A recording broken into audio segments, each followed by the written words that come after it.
My love, there's only you in my life.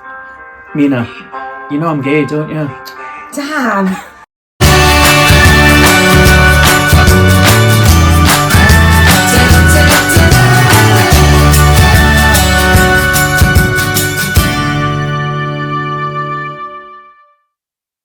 Hey everybody, welcome back to Hart Talks. Well, this lovely lady who is talking about love today is Mina. Mina, could you tell us a bit about yourself? Just to say who you are and what you do. Oh, well, thank you so much for inviting me. It's been lovely because I've seen you in the few little networks I've seen you around in the HIV. Yeah. So yeah, I'm Mina. I'm a woman living with HIV, a South Asian woman in my 50s and looking fabulous with a blonde hair. Looking fabulous, yeah. So I'm single. Yeah, but you're gay, so forget that. I'm still looking for the love of my life. I'm sure he's around somewhere. So I'm a life coach. My background is in mental health, and I worked in the health and social care sector, and I do a lot of work around HIV and building emotional resilience, and I do training in mental health awareness, and I've done peer mentoring, and so in HIV, right. I was also in domestic violence, and also with organ donation with some various communities, so it's been really great. Yes, I have, yeah. And so I suppose for me, really, thank you for inviting me. It's been great. Thank you for agreeing to be on. Thank you. So I thought love is an interesting journey, isn't it? Seeing as we've got Valentine's Day coming up in a couple of days. So. And I bought this from the States when I was in Texas a couple of weeks ago, and I thought, right, you know what? Let's talk about love, because it has, because I think when I was diagnosed HIV, it was quite devastating, like most people are. I was really unwell when I got it, and when I came out of it, I realised coming out the other end, because I was diagnosed in 2003, and I was really ill, and it took me nearly 5 years to kind of get back to me, and it really sort of challenged my identity of who I was, and it also reminded me about what I had to fall in love with myself again, because all the stigma and shame that the whole status of living with HIV has. Yeah. And so I had to work out that myself in some ways and go through that journey, because often people living with HIV, they're living with this idea of, shame, secrecy, guilt, not feeling worthy. Are they going to get a partner? Are they going to get married? Are they going to have kids or have positive relationships? Yeah. And, actually that's all possible. With my peer mentoring, I've seen the women I've supported go through that journey. And, I've been through that journey where actually, shall I admit to this? Yes. I have had a couple of marriage proposals in the past with my status, but I'm just fussy. Yeah. What can I say? And I really am, actually. Sorry, guys, I am. But I should be, shouldn't I? Yeah, exactly. You get to that point, don't you, where you think, no, I know what I want, so and you're worth it. Yeah, exactly. I'm worth it. The way HIV served a purpose for me, it really enabled me to understand what love is, and love for me is really that whole acceptance of me no matter what. Yeah. Without judgment or being that inner critic and saying, I'm not enough. But actually, I am enough. That's a big thing, isn't it? Yeah. To love all of you. Yeah. But it's hard because we're taught not to love all of us, because we see the outside world and we compare ourselves to other things and people. Maybe we should be like this or we could be like that. But actually, I think we're all unique. Yeah. In the way we are. And actually, that's not celebrated enough. Our uniqueness is wonderful, isn't it? Yeah, definitely. Because life is like a buffet. Yeah. Well, we were saying this earlier. We were like, it's nice to be able to pick and choose, isn't it? You go to a buffet, you don't want. We used potatoes as the example, but if it was all potatoes, it would be so boring, wasn't it? You like a spring roll every now and again, or a bit of tofu, or whatever you might be into. Exactly. And if you don't like it, then you don't like it. And then you choose the next thing. But life is a bit like that, isn't it? You pick and choose in your life, your career, people. I mean, family probably you can't choose. Yeah. But then you can, as you get older, you just create your own identity, don't you? Yeah. And you kind of create what you prefer and what you don't prefer, like a buffet. It's like anything, isn't it? And it's acceptance of yourself, isn't it? Which takes time, doesn't it? Yeah, because you're not taught to accept you, because you're told you're not enough. Often that, you should be like this, or you could be like this, or you should be earning more money, or you should be this kind of status, or you should be looking like this, or you should be thinking like this. Yeah. So life is very conditional, isn't it? Because the outside world is always giving you what you think you should be. Yeah. And so you got to be aware of what you are under the influence of. What are you under the influence of, folks? And is it making you feel good, or is it making you feel inadequate? Actually, so love is about saying, well, actually, or is it giving you clarity about, okay, that's not what I want. It's not what I prefer, but I prefer this. Yeah. But that doesn't mean you hate or judge. Yeah. Because that's not what you're aligned to, or people's preferences. Yeah. Like, your people's sexuality or people's status or whatever. Do you know what I mean? Yeah, definitely. So can I ask you, and I know this is, we've talked about this before, there's so much more to you than being a South Asian woman living with HIV. But the fact that you are South Asian, and just how much education and awareness was there for you as a South Asian woman?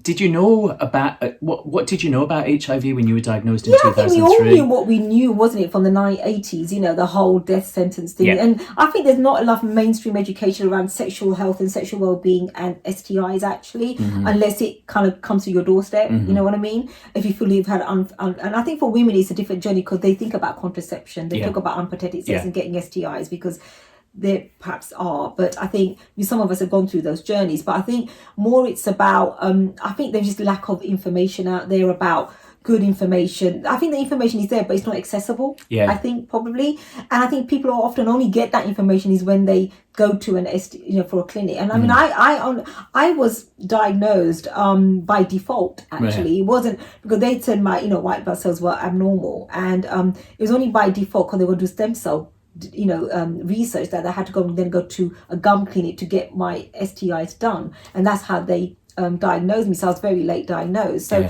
often I think it's also about, I think, for me, I think we talk about mental health as a taboo. We can't show our vulnerability and express how we're feeling, but I think sexual health and sexual well-being is a last taboo in society, because it's a human right to, to express your sexuality in the way you wish to, but also feel empowered in, not in disempowered. And I think a lot of the time in sexuality, people feel disempowered because they don't feel they have the right to what they prefer, or they don't know what they prefer. And often it's not self-experimental either. And even more for women, isn't it? I think, and I'm only looking at the women that I know in my life, but I know that, I have women that are like, we love sex, we love enjoying sex, and we love the pleasure, and we love that, but being able to talk about it is a completely other thing. It's very much, I mean, women can talk to each other, but I think it depends on your friendships, doesn't it?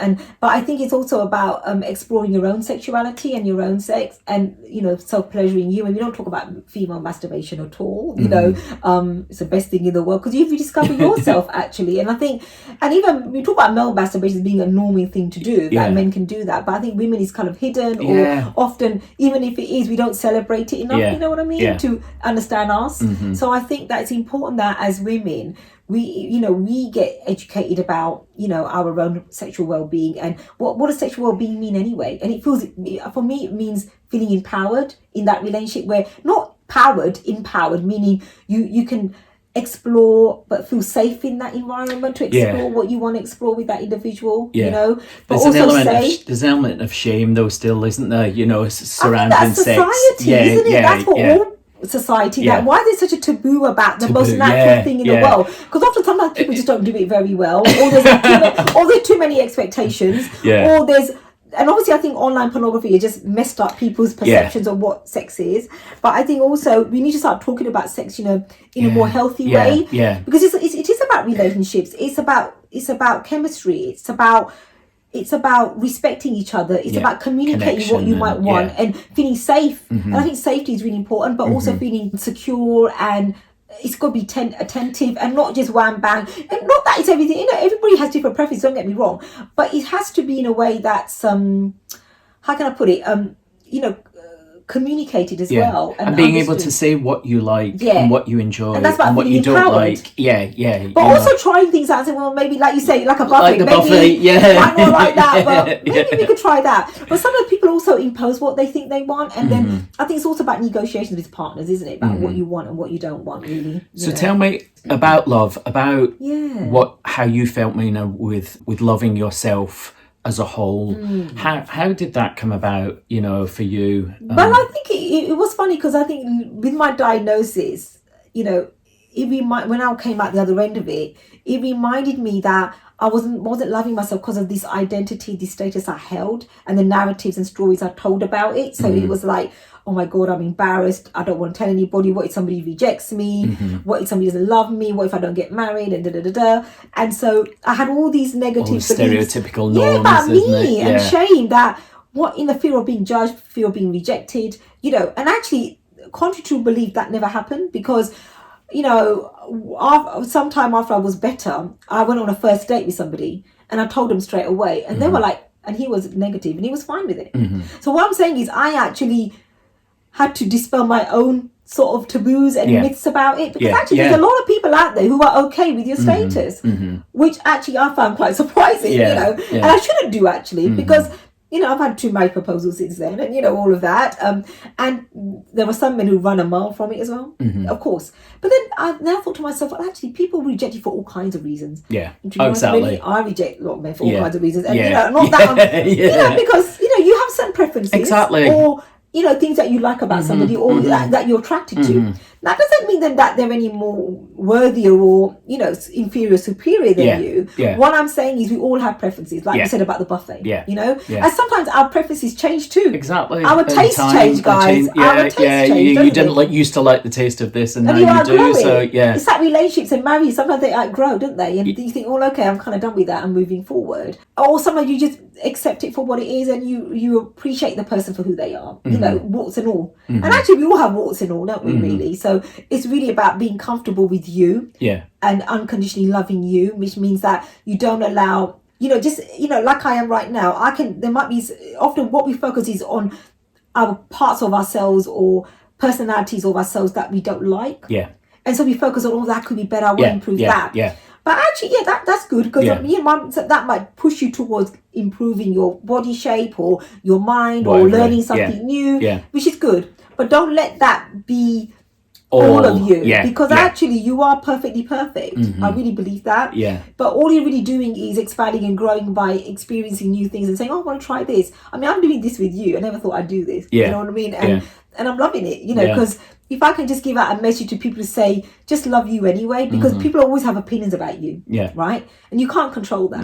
No. But what you can control is how you manage that, because people don't really know you. They think they know you, so they feel they know what they can give you, what's best for you. But often we deny our own worthiness and love, and that's what I mean by falling out of love with yourself.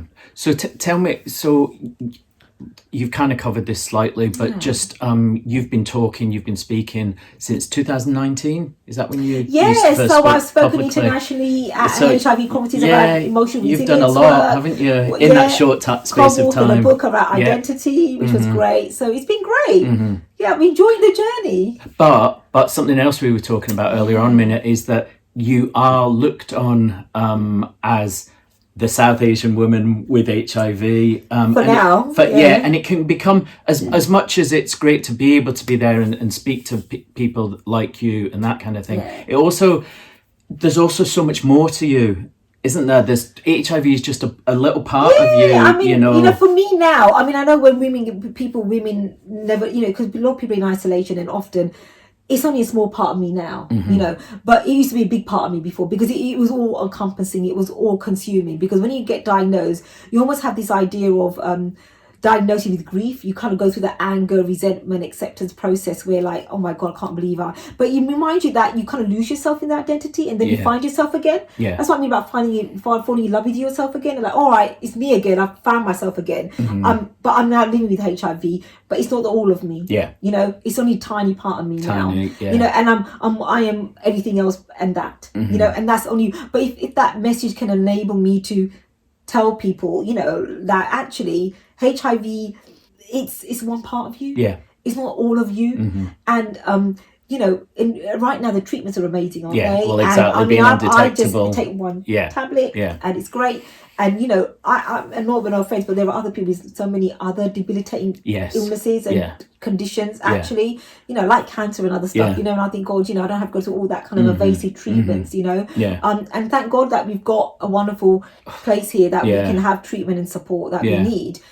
It's not always perfect, but I think that if we can empower individuals to see themselves beyond their HIV identity, that you're more than just your HIV. Yeah. Do you know what I mean? Yeah. That actually you've forgotten who you are, because remember, you were somebody before HIV. Yeah. And you're someone after HIV. Yeah, Would you exactly. agree? Definitely. So definitely. I just think, love is the essence of everything. And love is just that feeling of knowing that you are whole anyway.